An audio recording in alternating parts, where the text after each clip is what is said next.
पिछले वीडियो में हमने देखा था कि प्रभु श्री राम के चरणों का स्पर्श पाते ही गौतम ऋषि की पत्नी अहिल्या प्रकट हो गई और वर पाकर गौतम की स्त्री अहिल्या आनंद में भरी हुई पति लोक को चली गई और प्रभु श्री राम मुनि के साथ शीघ्र ही जनकपुर के निकट पहुंच गए।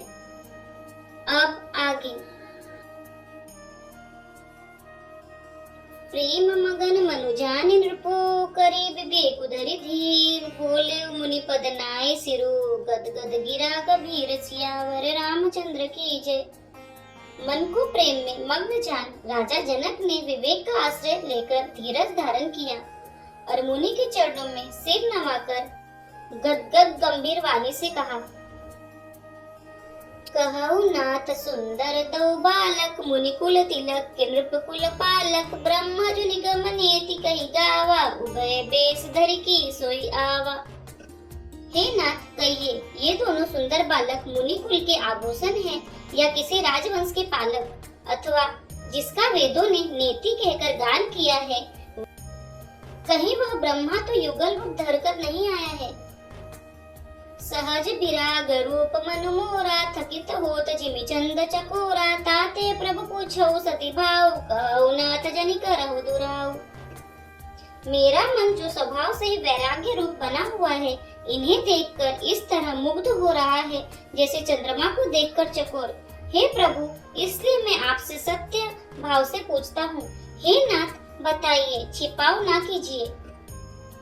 इनहि बिलोकत अति अनुरागा बरबस ब्रह्मा सुकहि मन त्यागा कह मुनि बिहसी कहे नृपनीका वचन तुम्हारा न होई अलीका।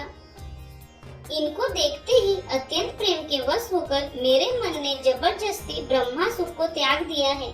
मुनि ने हंसकर कहा, हे राजन, आपने ठीक कहा, आपका वचन मिथ्या नहीं हो सकता।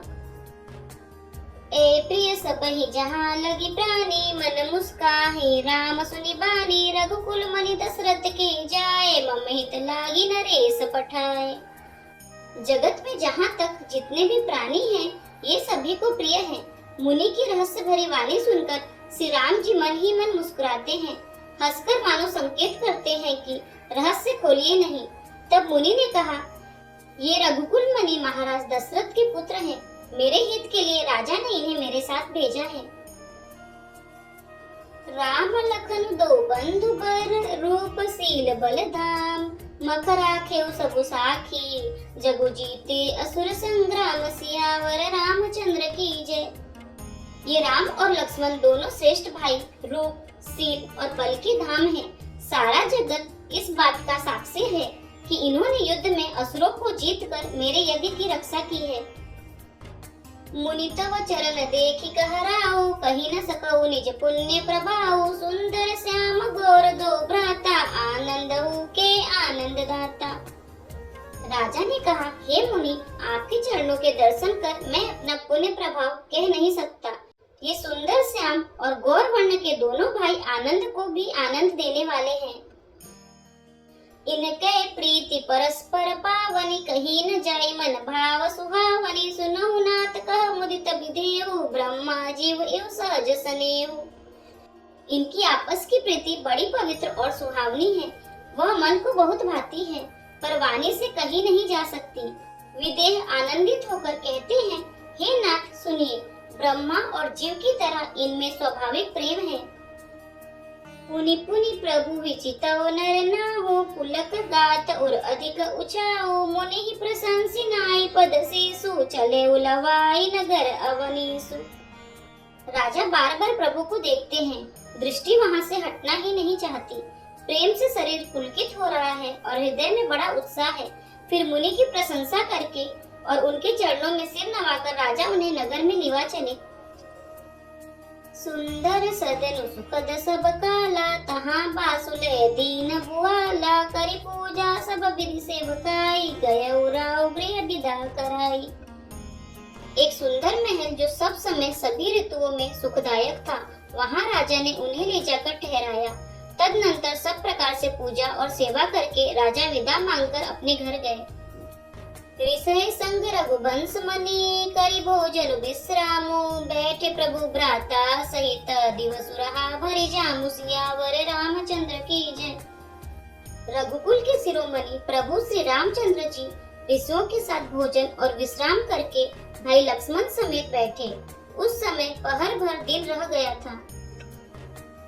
लखन हृदय लालसा विशेषी जाई जनकपुर आई देखी प्रभु भय बहुरी मुनि सकुचाई प्रकट न कहीं मन ही मुस्काई।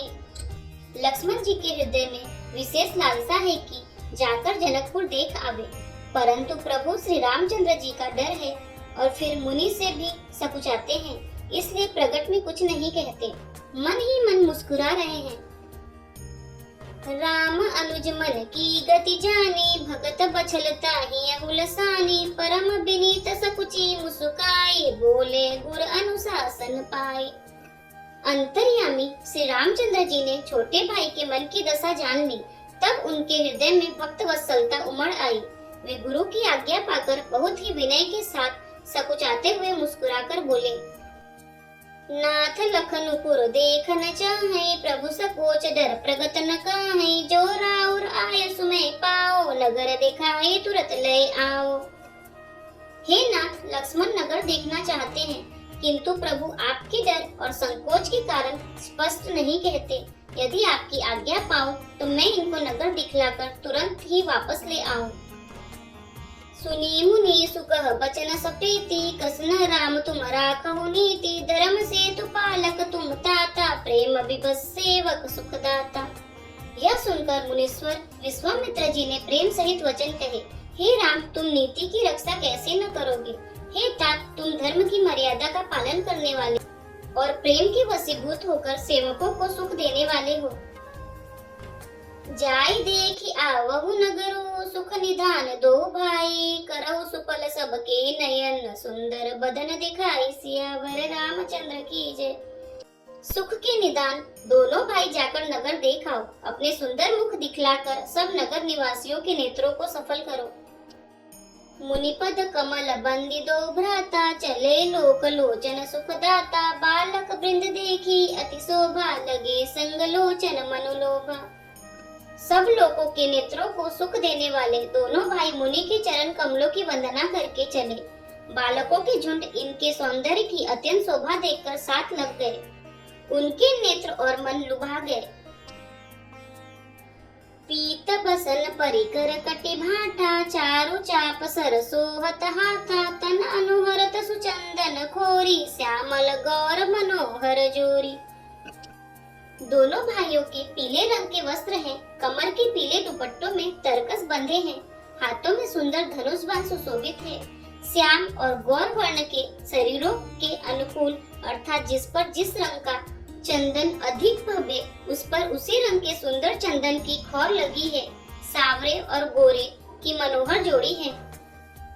केहरी कंधर बाहु विशाला उर अति रुचिर नाग मणिमाला सुभग सोन सर सिरो लोचन बदन मयंक ताप त्रय मोचन।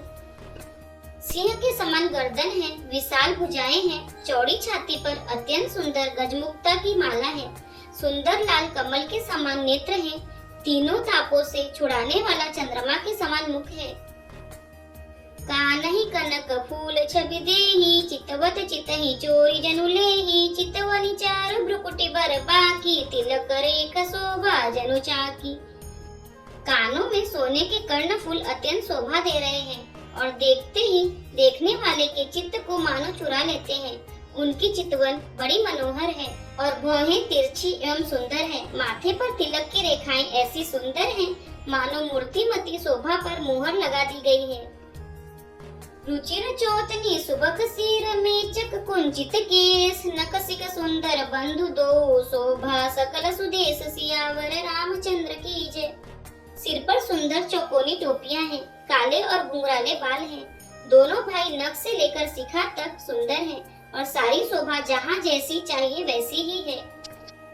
देखन नगर भूप सुत आए समाचार पुरवासी न पाए धाए धाम काम सब त्यागी मनहु रंक निधि लूटन लागी।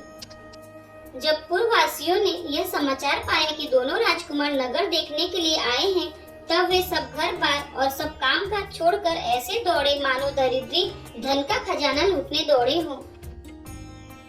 निरखी सहज सुंदर दो भाई, हुई सुखी लोचन फल पाए। जुबती भवन झरोखनी लागी, निरखई राम रूप अनुरागी। स्वभाव ही से सुंदर दोनों भाइयों को देखकर वे लोग नेत्रों का फल पाकर सुखी हो रहे हैं। युवती स्त्रियां घर के झरोकों से लगी हुई प्रेम सहित श्री रामचंद्र जी के रूप को देख रही हैं। कहीं परस्पर बचन सप्रीति, सखी इन कोटि काम छवि जीती। सुर नर असुर नाग मुनि माही, शोभा असि कहु सुनि अति नाही। वे आपस में बड़े प्रेम से बात कर रहे हैं। हे सखी, इन्होंने करोड़ों कामदेवों की छवि को जीत लिया है। देवता, मनुष्य, असुर, नाग और मुनियों में ऐसी शोभा तो कहीं सुनने में नहीं आती। विष्णु चारि भुज विधि मुख चारि, बिकट बेस मुख पंच पुरारी। अपर देव अस को न आही, छवि सखी पट तरिय जाही। भगवान विष्णु के 4 भुजाएं हैं, ब्रह्मा जी के 4 मुख हैं, शिव जी का विकट भयानक वेश है और उनके 5 मुंह हैं। हे सखी, दूसरा देवता भी कोई ऐसा नहीं है जिसके साथ इस छवि की उपमा दी जाए। बय किशोर सुषमा सदन, श्याम गौर सुखधाम। अंग अंग परवारी है, कोटि कोटि सतकाम। सियावर रामचंद्र की जय। इनकी किशोर अवस्था है। ये सुंदरता के घर, सांवले और गोरे रंग के तथा सुख के धाम है। इनके अंग अंग पर करोड़ों अरबों कामदेवों को निछावर कर देना चाहिए। यदि आपको हमारे वीडियो पसंद आ रहे हैं तो वीडियो को लाइक करें, चैनल को सब्सक्राइब करें, कमेंट में जय श्री राम और हर हर महादेव अवश्य लिखें। जय श्री राम, हर हर महादेव।